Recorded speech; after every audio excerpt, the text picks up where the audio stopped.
Chapter 9 এখানে সিলেবাসে যেটা আছে এটা হলো প্রথমেই আছে বাংলাদেশের অর্জন, বাংলাদেশের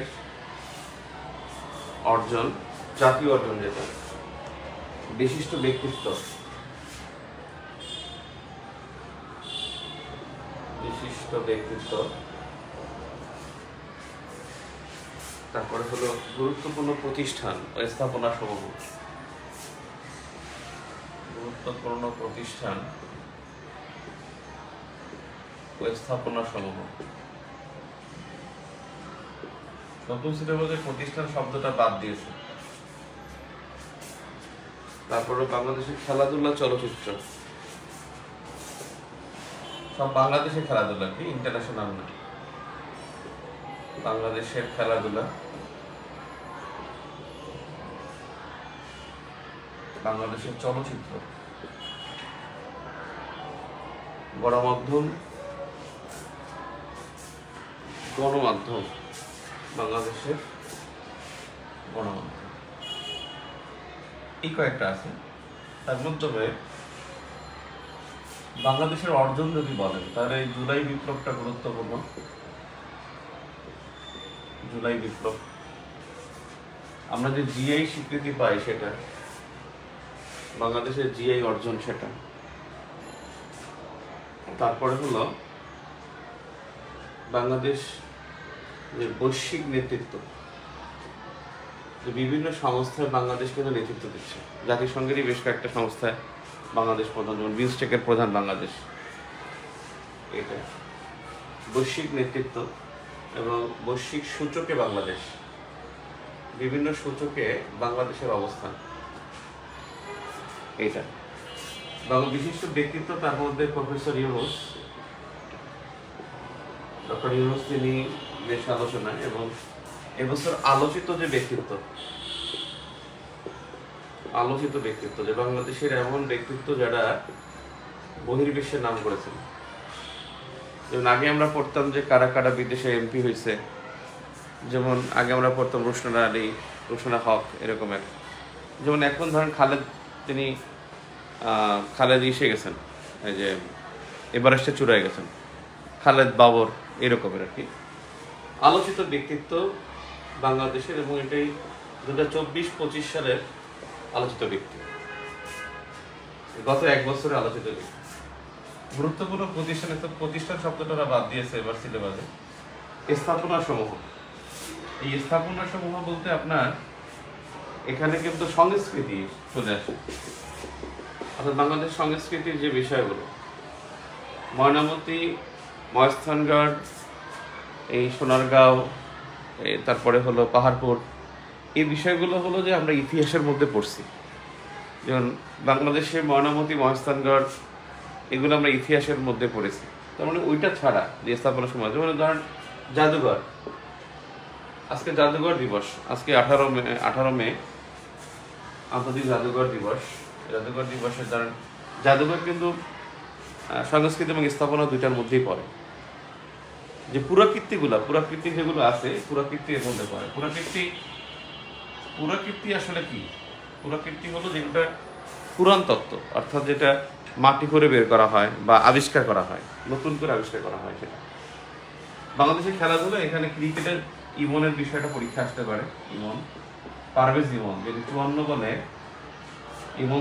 বলে টি-20 ইন্টারন্যাশনালে দ্বিতীয় বাংলাদেশি হিসেবে সেঞ্চুরি করেন, দ্বিতীয় সেঞ্চুরিয়ান। আমরা যে ক্রিকেটে আর কোনো অর্জন নাই আমাদের, গত এক বছরে আমরা কিন্তু র্যাঙ্কিংয়ে একেবারে 10 নম্বরে চলে গেছি। টেস্ট র্যাঙ্কিংও 10, ওয়ানডে র্যাঙ্কিংও আমরা 10, আমরা এখন 10 নম্বরে র্যাঙ্কিংয়ের ক্ষেত্রে। খুব বাজে অবস্থা আমাদের ক্রিকেটের র্যাঙ্কিংয়ের ক্ষেত্রে। মেয়েদের ফুটবলে আমরা কিছু এগিয়েছি, মেয়েদের ফুটবল, এটা। তো খেলাধুলা সম্পর্কে বাংলাদেশেরটা লাগবে, আন্তর্জাতিক লাগবে না।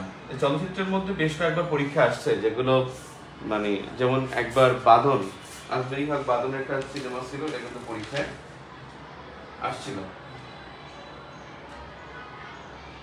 পরীক্ষা আসছিল। প্রশ্নটা ছিল হলো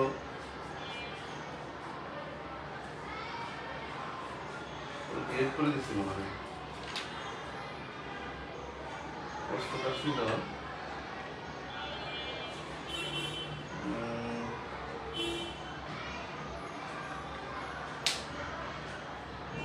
ভালো একটা প্রশ্ন ছিল আপনাদের বাগানের।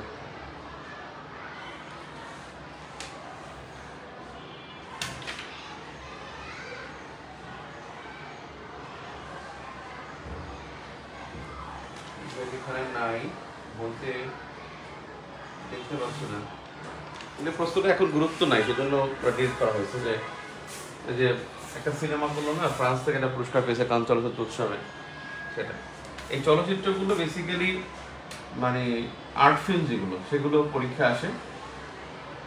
আর এখানে পুরনো চলচ্চিত্র যেগুলো আছে, জীবন থেকে নেওয়া অনেকবার আসছে, জহির রাহানের, সুভাষ দত্তের, তারপরে হলো আপনার তানভীর মোকাম্মেল, এদের সিনেমাগুলো আসছে। যেমন 35তমতে আসছিল জীবনডলি। জীবনডলি কি একটি চলচ্চিত্র, এটা খুবই ভেরি ভেরি ইম্পর্টেন্ট, এখান থেকে প্রশ্ন আসে। এবং এই চলচ্চিত্র, এই সংস্কৃতির মধ্যে কিন্তু আপনার চিত্রকর্ম পড়বে, চিত্রকর্ম এর মধ্যে পড়ে যায়। তারপরে হলো আপনার ভাস্কর্যের মধ্যে পড়বে। এই স্থাপনা সমূহের মধ্যে চিত্রকর্ম, ভাস্কর্য অন্তর্ভুক্ত হয়। গণমাধ্যমের মধ্যে যে পত্রিকা আছে, এটা পুরনো নতুন সব পত্রিকা। টিভি চ্যানেল, একবার পরীক্ষা আসছিল বাংলাদেশের বেসরকারি টিভি চ্যানেল কতটি, 35তম বিসিএস আসছিল। তো তখন ছিল 27টি, এখন তো 44টি বা 45টি। টিভি চ্যানেল কতটি, এটা পরীক্ষা আসছিল। তার মানে টিভি, পত্রিকা, গণমাধ্যম, বেতার, এই জাতীয় তথ্য এখানে লাগবে। বিষয় হলো এখান থেকে এই যে বিশিষ্ট ব্যক্তিদের মধ্যে এই বছরের মৃত ব্যক্তি পরীক্ষায় থাকবে, যে বিখ্যাত ব্যক্তি যারা মারা গেছেন এখন, যেমন আব্বাসী মারা গেছেন না, যে রবীন্দ্রসঙ্গীত শিল্পী কি আব্বাস যেন মারা গেছেন না, উনি কিন্তু খুবই গুরুত্বপূর্ণ। অর্থাৎ সাম্প্রতিক সময়ে যিনি মানে ব্যক্তিত্ব যারা মারা গেছেন, যেমন নবের আহমেদ মারা গেছেন, নবের আহমেদ থেকে প্রশ্ন হয়েছে, সেজন্য বললাম যে এটা গুরুত্বপূর্ণ। এই যে বাংলাদেশের অর্জনের মধ্যে যেটা বাংলাদেশকে স্বীকৃতি প্রদান করেছে, এটা কিন্তু বাংলাদেশের একটা অর্জন। বাংলাদেশ বিভিন্ন সংস্থার সদস্যপদ লাভ করেছে, এটা কিন্তু সদস্যপদ লাভ, এটা কিন্তু অর্জন। বাংলাদেশকে যদি আবিষ্কার করে, এই আবিষ্কার পুরাতন নতুন যাই হোক, এই আবিষ্কার এটা কিন্তু বাংলাদেশের অর্জনের মধ্যে পড়বে। এই অধ্যায়টা বেসিক্যালি রিসেন্ট প্রশ্ন আসে। আমরা যদি দেখি গত কয়েকটা প্রিলিমিনারিতে এখান থেকে হিউজ কোশ্চেন রিসেন্ট আসছে, অনেক কোশ্চেন আসছে এখান থেকে, 24-25টা কোশ্চেন আসছে এখান থেকে। এবার ম্যাক্সিমাম কিন্তু রিসেন্ট, ম্যাক্সিমামই রিসেন্ট। যদি আমরা 1, 2, নবের আহমেদ 3, সর্ববৃহৎ বিদ্যুৎ কেন্দ্র 4, তারপরে হলো ডাবল সেঞ্চুরি 5, বাবরের একটা 6, তারপরে হলো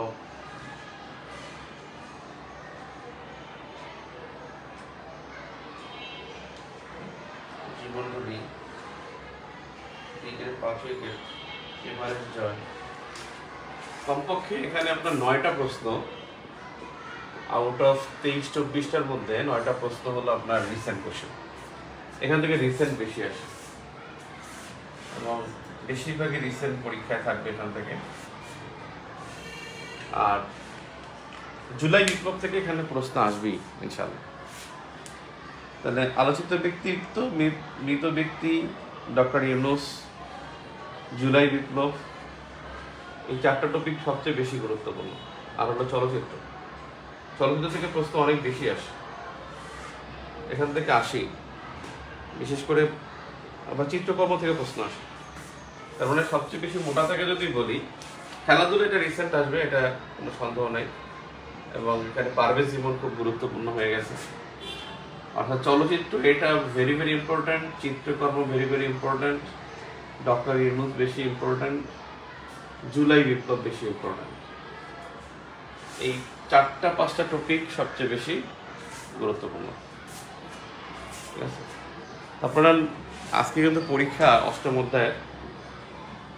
অধ্যায়ের পরীক্ষা, সেক্ষেত্রে আপনারা নবম অধ্যায়টা টাচে রাখবেন, মানে পরীক্ষা দিয়ে আমরা আগামীকালকে নবম অধ্যায়ের পরীক্ষা নেওয়ার চেষ্টা করব।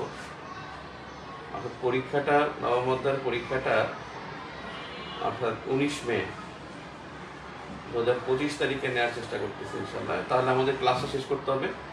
আমরা আগামীকাল সকাল এবং সন্ধ্যায়, আগামীকাল কিন্তু আমরা সন্ধ্যায় 7:30টায় ক্লাস রাখবো। পরীক্ষাটা হয়তো বা 10টায় অথবা 9টায় দেবো, ঠিক আছে? তো আপনারা বাসায় এই অধ্যায়টা একবার টাচ রাখবেন। এখন অষ্টম অধ্যায় ক্লিয়ার করেন, অষ্টম অধ্যায় টু দ্য পয়েন্টে শেষ করেন।